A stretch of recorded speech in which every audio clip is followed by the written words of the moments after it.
Buenos días, mi nombre es Lisette y yo les voy a hablar sobre Sostiene Pereira. Sostiene Pereira es un libro del escritor Antonio Tabucchi, quien es un italiano que normalmente en sus libros suele tratar temas como la identidad, la memoria o ciertos compromisos morales.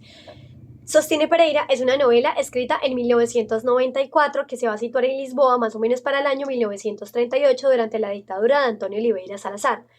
en un régimen llamado Estado Novo. Este libro, desde el momento en el que inicia, nos va a mostrar una fuerte crítica al autoritarismo político, la censura, la represión, el control de medios, por lo tanto, el control de la prensa, y se va a ubicar en el auge del fascismo en Europa y nos va a mostrar cómo la dictadura salazarista va dejando a los ciudadanos completamente sin libertades, a veces incluso de pensamiento o de expresión. Nos va a mostrar como personaje principal a Pereira, quien es un viejo, cansado, viudo, solitario, sin intereses políticos y completamente sumergido en su rutina, quien dirige una pequeña página cultural de un pequeño periódico y un día en busca de un colaborador conoce a Monteiro Rossi, quien luego nos vamos a dar cuenta que es un antifascista luchador por la causa. Vamos a ver que Pereira se va a ver enfrentado a conflictos personales cuando conoce a Rossi, porque él quiere mantenerse neutral frente a todas las injusticias y las cosas que pasan a su alrededor, como ser apolítico. Eh, y como primer contacto vemos que tiene las necrológicas que le entrega a Rossi, que él considera impublicables por hablar de ciertos personajes, digamos que no muy permitidos o socialmente aceptados por el momento histórico por el que pasa Europa.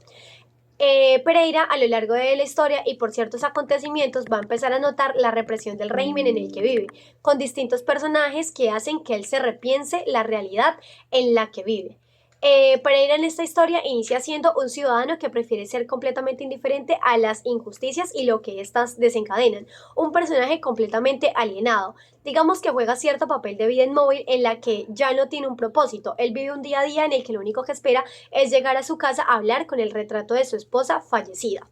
Él ama la literatura, pero no la ve como algo más allá de su estricta función estética. Y vamos a ver que en una parte, cuando él habla con el doctor Cardoso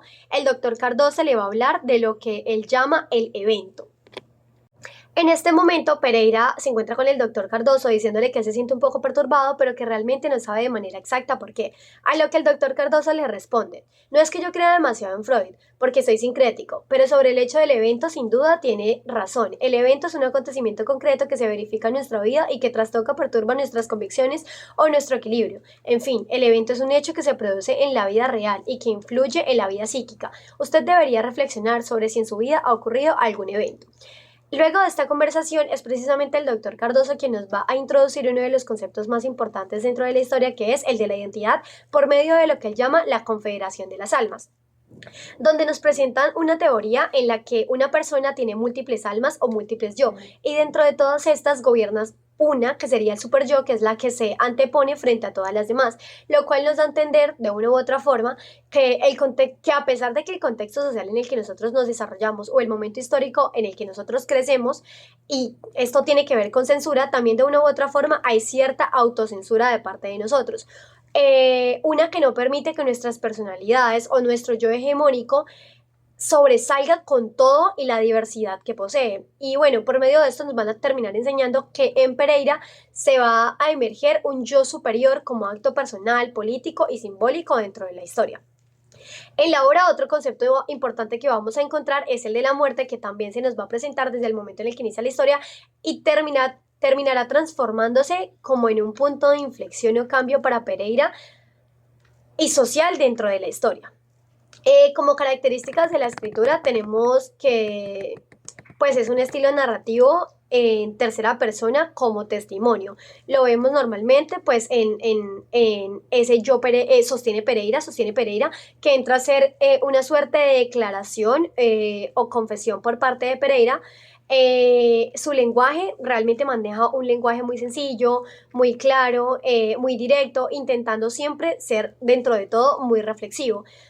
Maneja recursos como diálogos filosóficos, como esa intención comunicativa del sostiene Pereira, o símbolos como el calor, las enfermedades de las que sufre Pereira, la alimentación que lleva Pereira, o la muerte, que van a ser conceptos claves a la hora de entender la historia. Al final veremos cómo en Pereira va a terminar triunfando la libertad, la resistencia, esa ética individual, esa ética política, nuevamente y durante todo el libro exponiendo lo duro de la dictadura portuguesa y las represiones en general, dándose a sí mismo de una u otra forma cierta liberación moral a la hora de terminar el libro,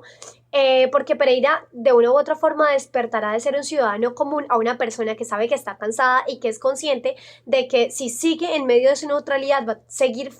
favoreciendo el régimen que en ese momento se está viviendo, por lo tanto las injusticias. Todo esto sucede a través de la identidad de Montero Rossi, en quien él de una u otra forma se ve reflejado desde el momento en que lo conoce. Bueno, la obra dentro de todo nos va a mostrar cómo la conciencia individual, incluso en contextos de represión, puede transformar a un personaje aparentemente débil en símbolo de resistencia tanto personal como política.